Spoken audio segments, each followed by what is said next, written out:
And we kick off this evening with a look at the cinema. I'm not a complicated man. I like cinema. It's beautiful, beautiful cinema. Cinema history come to life. I found my solace in the small cinema I went to every Thursday night. I'm a professor of cinema.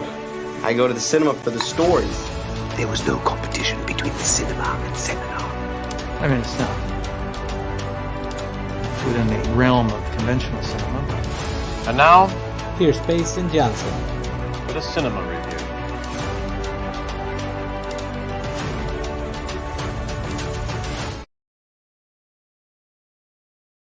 It is Monday, October 16th, 8 EST, and thank you for joining me for another episode of Cinemaster's Reviews. Doing a little bit of a catch-up week. Some of you may know, a couple weeks ago there were some technical difficulties, so I decided, you know what, there's not really a big narrative feature that came out this weekend, so I said, why don't we just catch up on movies to review? So we're going to be reviewing Dumb Money, the new film by Craig Gillespie, as well as The Creator by Gareth Edwards. But joining me to review Dumb Money, the one, the only, Caleb, the little boatman. Boat, how are you doing tonight? I'm doing very well. I'm glad that we ended up being able to do this one together because obviously technical difficulties 2 weeks ago meant we maybe weren't going to be able to. So I'm excited because I don't get to be on this show that often because I usually don't watch the new releases until like a little bit after. No, absolutely. Yeah, when we did have some difficulties, I was really sad because I do like talking to you about new movies. But yeah, like you said, you don't always get to see them. I will say, just a little bit of housekeeping. You're probably wondering, why am I not reviewing Taylor Swift's The Eras Tour? I actually saw it.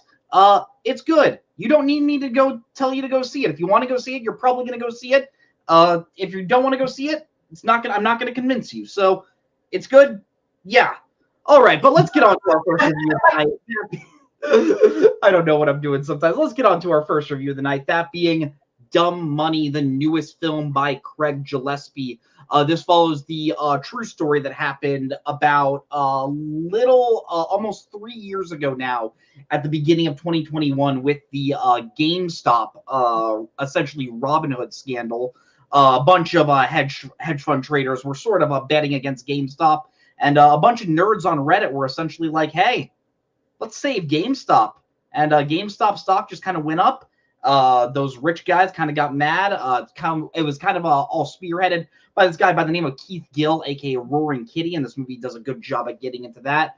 But before going into this movie, what was kind of your history with like your knowledge on the whole GameStop stock scandal, and what has been your opinions on Craig Gillespie as a director, kind of as a whole, going into this movie? Yeah, in terms of my knowledge of the GameStop scandals, like I was aware of it. I knew it happened. I kind of knew some of the details, but then kind of once it stopped being a thing, I forgot about it. I remember thinking, haha, it's cool that they're like screwing over the hedge fund guys. And then it was like, oh, well, screw that. And then I just kind of forgot about the whole thing. So yeah, that I knew about like the general stuff, the bullet points. In terms of Craig Gillespie, I think he's one of those guys who is like, I wouldn't call him hit or miss because I don't think he really has like any huge misses in terms of what I've seen anyway. But he either just goes for something pretty like mid-tier or forgettable, or then he like hits these really high points like with Lars and the Real Girl and I, Tonya. Those are fantastic movies that I both really like. Specifically, I, Tonya is one of my favorites of 2017. I thought it had like just a really unique method of storytelling. So I'm interested in him when he does something a little bit more unique.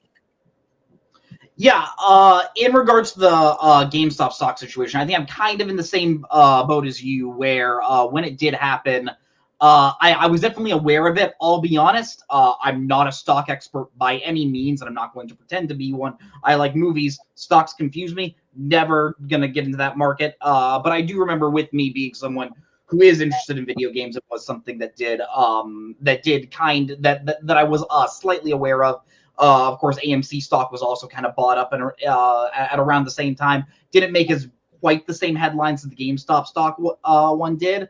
And then yeah, like with what you were saying about Craig Gillespie, he's normally a director that I think you get to kind of do like a nice, safe movie. Like he's a director you hire to get the job done in a way. But yeah, like you said, he does have those spikes of really, really great moments. Like you said, I also really love I, Tonya. I love the interview style it does its biopic. I love how it in no way paints like Tonya Harding as like a good person, but because of Margot Robbie's performance, you do kind of get wrapped up in her story. And yeah, going into this, I thought like I was down for like walking in. I was like, you can make like a really like grimy, fun, based on a true story type movie, and I think it kind of got there. Maybe not as good as I might have wanted it to be, but overall, I did enjoy this movie. The number one thing I do want to say about this film is, for better or for worse, this does a really great job at capturing what it was like living in the pandemic era, that being late 2020 to early 2021. You have a lot of scenes where they're out in public places and not a lot of people are there. You have people wearing masks. The music, this movie starts with Cardi B's WAP. I'm not going to say what that stands for. You all know what it stands for. I'm too white to say what it stands for. But yeah, so for better or for worse, it does do a really great job at capturing that. Sometimes it feels like it's funny. People had this complaint about Air. I didn't have it, where like it seemed like it was just trying to really push in your face how 80s the movie it was. There were at points during this movie where I think it was really trying to push like how 2020s this moment was. Maybe it's just because I lived through that. It was a little more noticeable here. What did you think about that, Boat? Yeah, in terms of that specific part of the movie, that didn't really bother me too much. It wasn't like a plus or anything, but I personally like didn't feel like it was being crammed down my throat at any point. It just kind of felt like, yeah, this is just what it was. There was not any element of it that felt unrealistic, because it feels like, yeah, during the pandemic, we were just kind of only talking about the fact that there was a pandemic going on. That was kind of the main focus and topic of everything. So I actually think it's kind of fair that, yeah, to me that's just an accurate representation of what that time was. Yeah, I wouldn't really say it was a negative per se. It's just something that, like, because maybe I lived through it, it's rare when I see movies where like it's based on a true story and I'm like, wow, I remember this happening, and this is just one of those rare instances where I'm like, huh, this was definitely a time. This might be the first time that's ever happened, where a movie has come out of a time that I was actually like paying attention to news, like Big Short, 2008. But like I was still like, that was the first time I was like, oh, this is a thing I was paying attention to at the time. No, absolutely. I can think of maybe like a couple other instances, but this was one of them. Definitely one of the first like major ones. One of the major pluses I think of this movie. I love Paul Dano, and once again, I think he is really, really great here. He plays the person of Keith Gill, who kind of got famous through Reddit on his YouTube show, essentially just kind of analyzing the stocks. The movie does a really great job at setting him up as someone who he has a more positive outlook on the stock market than some people do, of thinking that if you do believe in yourself and if you do hold your money, that you can get your fortune. And I think the movie does a really good job at getting you on his side and getting you to root for him. And I think a part of that is because Paul Dano is just one of those likable nerds out there. Like, I think if you were to cast like a nerdy, like if you were to cast someone like Eisenberg in this role, I think you would have a tougher time getting behind him, because Eisenberg is just kind of like a more cold actor, and Dano kind of adds a little bit more heart to that. What did you think about Paul Dano in this movie? Yeah, now that you say that, Dano's kind of like the in-between line between Michael Cera and Jesse Eisenberg. Fair, yeah. Into like, not including like when Michael Cera purposefully goes against type, like a Molly's Game or This Is the End. Like, Michael Cera is usually the more kind of endearing version of that type. Eisenberg is usually the more off-putting. Dano has done both. You have the ones where he's the more awkward nerd, and then you have stuff like, The Batman or movies like that where he's just kind of full-on crazy. But Yeah, I think that Dano is easily the element of this movie I love most. I think his performance is great, and his character and his story is fantastic. And everything that like involved him, I really liked and enjoyed. I had issues when we went away from him. I wish the movie gave us more of him, actually.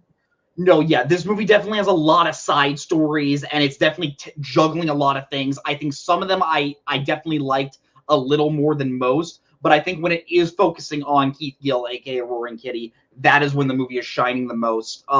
Movie has a pretty stacked cast. I think the other highlights for me were all three actors who play the hedge fund owners. That being Seth Rogen as Gabe Plotkin, Vincent D'Onofrio as Steve Cohen, and Nick Offerman as Ken Griffin. They don't play them as like these like mustache twirly like billionaires, but they're just really good at showing like, yo, these are guys that just kind of felt like for like decades they knew how the stock market worked. And you can definitely tell that the person of Keith Gill is just throwing a complete wrench in there. And the fact Rogan especially does a great job at just playing just like, yo, what is happening? I'm losing billions of dollars a day. And yeah, obviously to him, he's losing it. As the audience, we're like, yeah, who really cares? Yo, go cry me a river. You just lost $1 billion. And I just think Rogan, I guess like if you were to say like this movie has villains, they would be the villains. And I think they were really good. I also enjoyed when we got to some of the outside characters, that being America Ferrera and Anthony Ramos's character. America Ferrera plays a nurse. We learned that she's someone that's like a religious watcher of Keith Gill's show. Anthony Ramos plays one of the managers of GameStop. I quite enjoyed them. If there's one cast member I just could not get myself to root for in any way, I don't really think you're supposed to be rooting for. I'm kind of getting sick of Pete Davidson. Like I get him, he has his shtick, and if you like his shtick, you'll probably enjoy it. I just don't think I like his shtick, and he's doing the Pete Davidson thing. He plays Keith Gill's brother, his slacker brother, and I just didn't really find him that great. There were some other things that I didn't really care about, but I've already talked quite a bit. What were your other opinions on the other side stories, Bo? Yeah, I'll be honest. I think I'm a little harder on the side stories than you are, actually. I think besides the Rogan, Offerman, D'Onofrio stuff, which I think they are all great. I think I agree 100%. They are playing it like real people, not like, you know, these over the top like bad guys. They seem like regular people who are doing these manipulative and terrible things, but you see how like to them they don't think that they're bad guys, which I think is a great way to approach these characters. Rogan specifically, I really like what he's doing here, because this is such like I realize like I really like Rogan when he is not playing Seth Rogen. Like I'm not a big fan of his Seth Rogen shtick, but like Steve Jobs, The Fablemans, this, like all three of those, he's like really impressed me, and I want him to keep going in this direction of his career because I really like that a lot. But like America Ferrera and Anthony Ramos are good actors. I just didn't care about like them because they had no actual influence on the situation besides the fact that if they and a bunch of other people sold their stock, then they would affect it. But like really, they themselves did not have very much influence on the situation. They were just kind of affected by the main conflict. But like, I feel like we didn't need to see as much of that. I cared more about the actual conflict at hand between Paul Dano and these stock guys. And I think that's where you actually get the drama and the intrigue. Whereas everything else, like, there's very little actual conflict going on in all these other side stories. And yeah, I'm with you. Pete Davidson is like, they are putting him in everything, and he can only do the Pete Davidson shtick.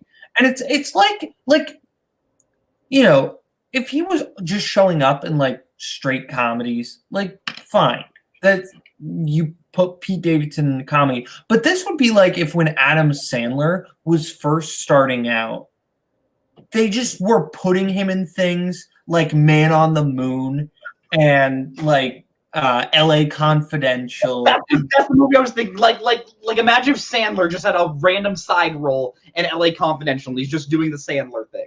Like, it would suck. Exactly. Like, why are we putting Pete Davidson in a Fast and Furious movie? Fine. That it's fine because A, it was a cameo, and B, like, I don't care about the sanctity of a Fast and Furious movie. That is not a movie that takes itself very seriously. But why are we putting Pete Davidson in like a biopic if he's just going to play a Pete Davidson type?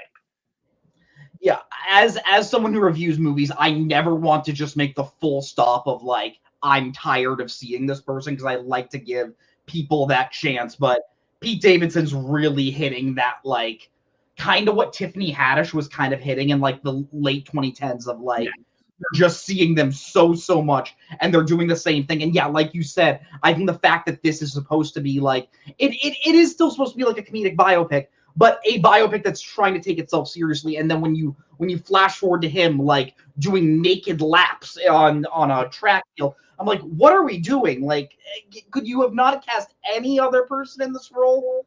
And the other interesting thing to me is, you know, people like Zach Galifianakis, Russell Crowe, and Tiffany Haddish, I think, are all three people who had that same thing where they just got put in everything and got overexposed a little bit. I'm gonna assume you meant Russell Brand, not Russell Crowe. Oh, yes. I thought I said Russell Brand. I'm sorry. Yeah.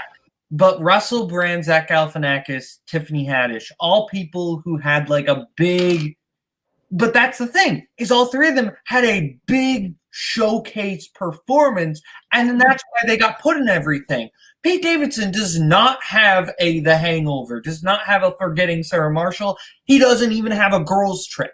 Like, what performance, like, did people go gaga over Pete Davidson for that studios thought, oh, we need to put this guy in everything? My only guess is, and I'm not one of these people, I guess people just like his like real world persona that they just like to put in things, which, like, fair, but like, please don't put him in movies that I like. I'm sorry, like, please, like, you can have Pete Davidson outside on like doing SNL stuff. Let me enjoy my movies, please. It used to be that if you were a personality that people like, that just meant that you got to be on Hollywood squares and like show up on talk shows for no reason. But now it's like, okay, you get to be in biopics apparently. Yeah, one of the before we do move on, one of the things I did like that you did kind of tackle with Rogan, I love how like D'Onofrio and Offerman are kind of playing like the cooler billionaires of like, really going to shit Plotkin, huh? And Rogan is the one that is realizing like, look, I kind of work for you guys. I'm the one that's going to be taking the most amount of crap. If this doesn't go well, I got to stop Keith Gill if or else I'm going to get screwed most likely. Getting into the story elements of this movie, I think this movie does a very good job at making you understand both why people were so invested in this stock situation, and also just stocks in general. Like I said, I did not have a ton of knowledge going into this movie about the stock market, and I think Craig Gillespie does a really good job at making you understand this whole situation. Were you at any point like confused about what was going on, and did you think the movie did a good job at tackling all this? Yes. I was never confused, and for the most part, I think the movie, especially in terms of explaining the information, I think the movie did a very good job. The stuff involving the stock, that specifically not necessarily involving the stock, but involving like the Reddit website Wall Street Bets, that was the stuff that I thought was handled in kind of an awkward way, because there are moments like that use the slang, but then it uses it in a way that just feel really awkward, and moments that I just don't believe that would happen. Specifically, there's a moment in this movie where America Ferrera looks at the screen, and in what is, I feel like, supposed to be like this really just cool, empowering moment, just goes, "Diamond hands." And it's one of the cringiest. Like, I like the movie, but that moment was just so cringe, and I don't know why they put it in there. So the funny thing is like yes, that moment is cringe, and I think the movie is at its best and at its funniest when it has like that awareness as to how nerdy and how stupid this is in a way. And I do think the movie does have that awareness at points. But yeah, like you said, there are certain moments where I think it does like kind of have like a, man, aren't these guys kind of cool? And it's like, just look at Roaring Kitty. Like, just look at Paul Dano in this movie. Like, everything involving him, I think the movie has a good job at like having this awareness of saying like, look, this guy isn't a bad guy, but he's definitely a dork. Like, this guy is a complete and utter dork. But there are certain points where I think the movie does like think like, man, isn't it really cool? And it's like, no, nothing about this is cool. Like, I'm sorry, stocks are not cool. Like, if I get kicked off the show, fine, stocks are not cool. Well, and I think like they make America Ferrera out to be like this very just average person. So the fact that she's sprouting this like Reddit lingo offhand, it just like, I feel like they needed to make her like more of a nerd if you were going to have her say that line, or just better yet, don't have her say that line.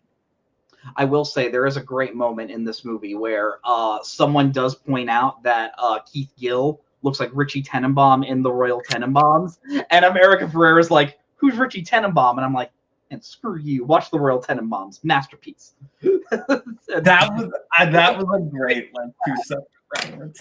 Heck yeah, movies referencing the Royal Tenenbaums. Heck yeah. Absolutely. One of the last things I do want to get into is I do think this movie did kind of have a problem, especially in terms of the ending, where I think it wanted to say something about like what Keith Gill did and like what his legacy was, but I think it was just a little confused as to what it wanted to say, like whether it wanted to say like everything that he did in terms of Robin Hood was good, whether or not this is at the end of the day meaningless. Like when I think of movies like The Big Short or movies like The Wolf of Wall Street, they definitely have something that at the end of the day they are trying to get at. Like with The Wolf of Wall Street, it's kind of getting at like, look at all these horrible things that this guy at the end of the day got away with. The Big Short, kind of the same thing. Like, look, nothing's ever going to change. When I watched this movie, I'm like, I was a little perplexed as to what the movie was trying to get at the end. Did that bother you in any way, Bo? No, not really, because I mean, I don't think it had a strong message of what it was trying to say, but I feel like I at least got like with the end titles, right, where they kind of say what happened, they're kind of like, look, the government did nothing about basically the manipulation of this stock.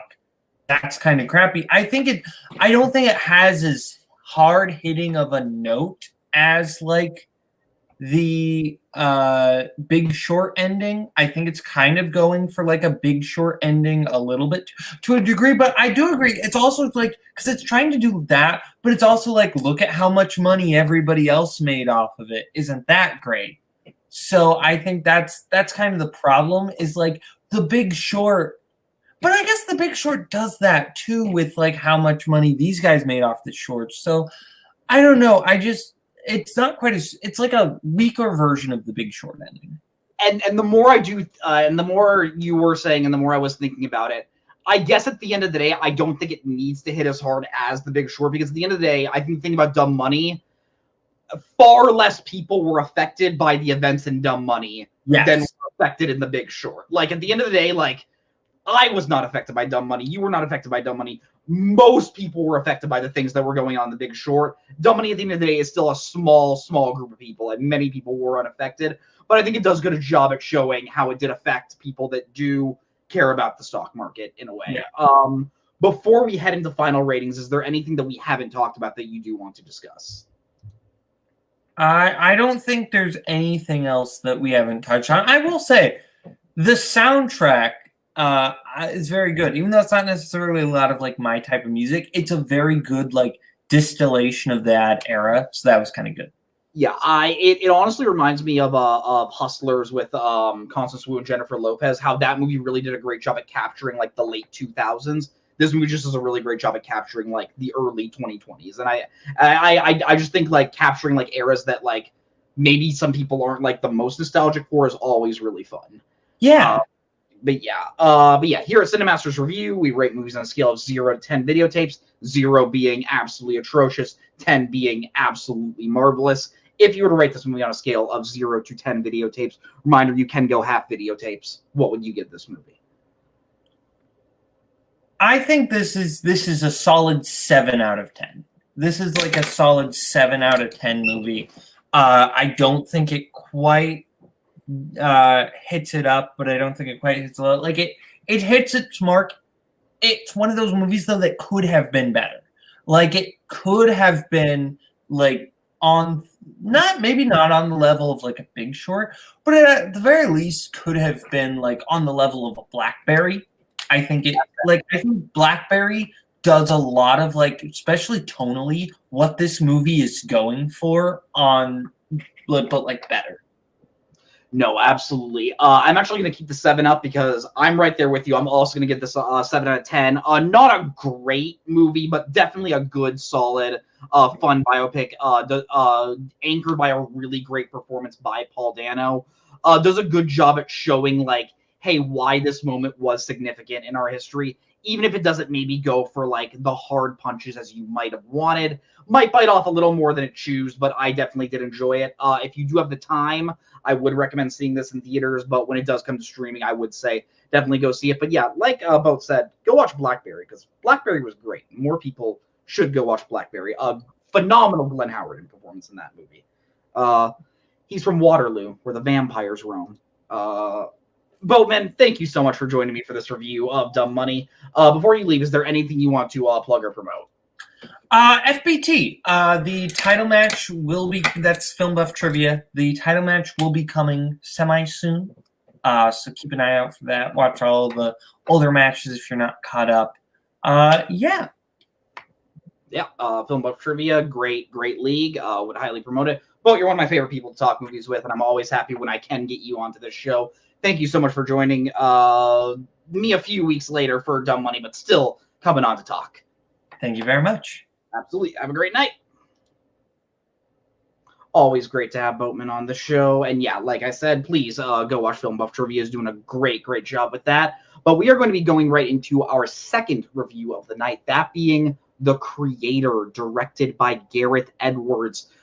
This is an original science fiction movie, like big budget science fiction movie. We don't get too many of those, and it's always super exciting when we get those.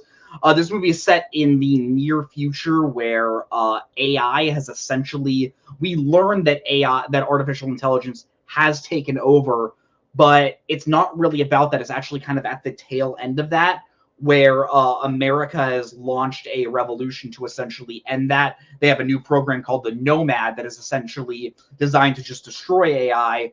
And the lead character of Joshua, played by John David Washington, works for America, and he's on one of the final missions that they're supposed to go into China to essentially destroy the last major AI foundation. When Joshua gets to China, he realizes that the last major foundation that he was supposed to destroy actually ends up just being a small artificial child.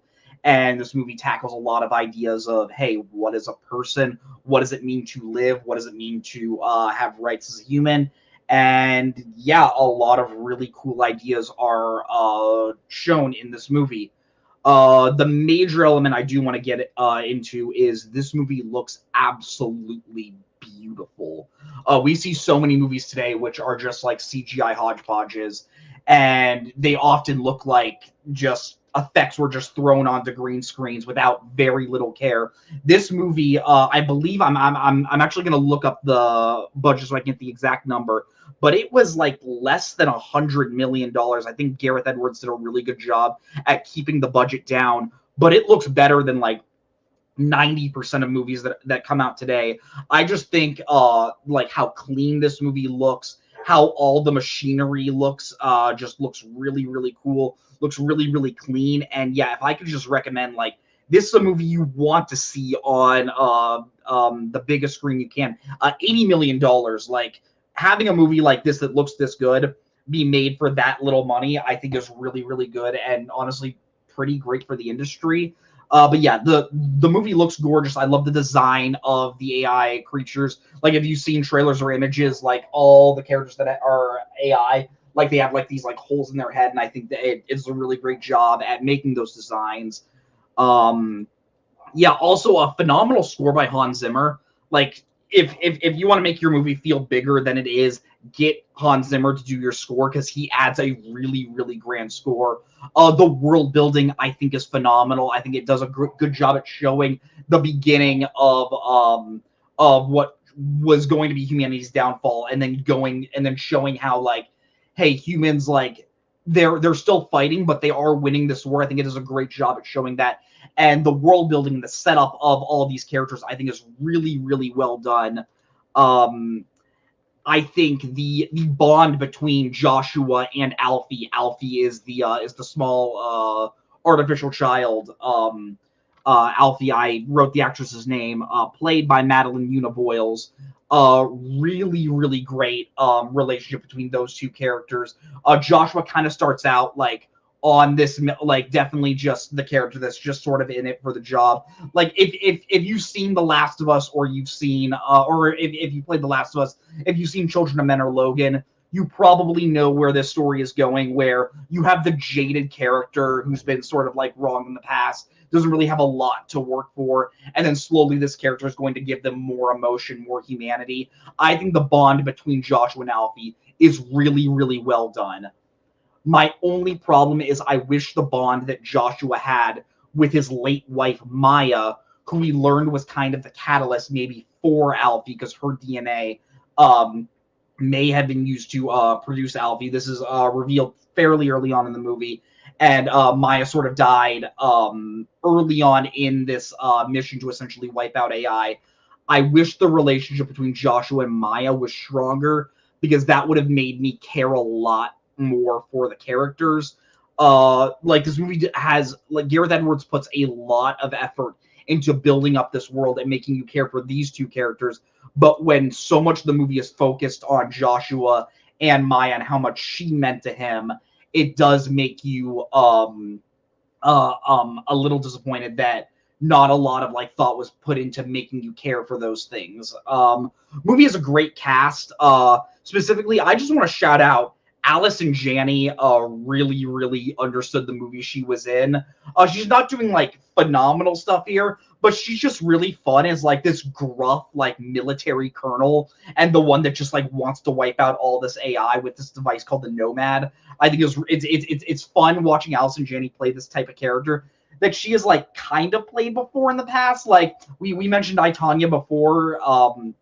The character that she plays in that movie is definitely kind of like colder, but like you rarely ever get her like this tough and like gruff, and I think she was really, really great in the movie. Action, the action in this movie directed really, really well. Even though a lot of CG is used in it, it feels more real, and it does feel pretty gruesome, even though it's I don't believe the movie is R-rated. I'll actually look up the MPAA rating right now, but I don't believe it's an R-rated movie. But yeah, so it's PG-13, and it gets away a lot with it. But yeah, if my other major complaint is I do think it does have kind of a confusing third act, and without getting into it, I think my major issues with the third act is the main character Joshua kind of has a switch and a turning point as a character that I don't think the movie does the best job at selling. I think it maybe could have used a little bit more time to show how he got to this point in his life to essentially make this final decision. And I just think the third act is just a little bit generic for everything that we had seen so far that felt so new and just so fresh, to kind of just devolve into like a typical third blockbuster third act. I did think it was a little disappointing. This is a movie that, like, yeah, it's funny, just like Dumb Money, I did want to love, but I think there were just a few too many things that were kind of holding me back. And while so many elements, whether it's the visuals or whether it's the world building, while so many of those you can see the effort that's put in, and you can see how much care the filmmakers put into that. I just wanted a little bit more in terms of the story and certain characters. Just one other element I kind of want to tackle. I can't quite say this is like a huge issue, but I think in 2023, it feels weird making a movie where the AI is supposed to be the good guy. I'm never one to say that I want that like you can't tackle certain things story-wise. But man, with everything we've seen with the WGA strikes and with the SAG strikes, with so much of that being about AI coming in to replace jobs, it feels just a little strange right now to make a movie with that theme. I'm sure, like, maybe I'm just looking too much into it, but it just felt a little bit strange. I'll be honestly very curious to return to this movie in years where, unfortunately, AI is probably going to become an even bigger part of our life. But that was just something that did kind of ring a little true in my mind. If I were to rate this movie on a scale of 0 to 10 videotapes, I think I'm going to go a little bit higher than Dumb Money, and I'm going to go 7.5. I think this is a good, solid movie. I want more movies like this. I want more original IP, and I think 20th Century taking a chance on a movie like this, taking a chance on Gareth Edwards, who's done good things for them in the past, making them good money. I do think that is a positive. Just some aspects do kind of fall short, but the elements that are good, I think are really, really good. And yeah, I would recommend you go and see this in the biggest screen you can. Go and see this theatrically, because this is the type of movie that we should be pushing for in theaters. These more interesting blockbusters than maybe the more franchise-oriented IP that we get normally. But yeah, that does bring us to the end of Cinemaster's review tonight. Thank you all for watching. Remember to like this video. It helps grow the channel. And remember to subscribe to the video store. We're putting out tons of awesome shows every single day. If I could just plug one thing. Bowman was plugging Film Buff Trivia. We have Trivia League Unlimited, TLU. We post new matches every single week. Bo just actually had a new match come up, so make sure to go watch that. Trivia, it's always fun. It's why most of us kind of came into this community. But yeah, I was looking forward to that and other fun shows. But yeah, thank you all for watching. Next week, we are going to at least be reviewing one movie. Big review, Killers of the Flower Moon. I already have Kirk that's going to be joining me for that review. Might try to get one or two more guests. I'm going to see. But Kirk and me are probably going to have a lot to say about that. And I'll probably be reviewing at least one more movie. Some other things are going to be a limited release coming up towards Oscar season. So releases are going to get a little bit weirder, but going to be reviewing everything that I possibly can. But yeah, thank you all for watching. And remember, watch more movies. And the award for most vapid film review of the century goes to... Okay, movie review. Okay, I thought it was Beauty. And he's now in cinema hell, where one day we'll all be reunited. This is me at the Regal Cinema crying as I did through much of the film.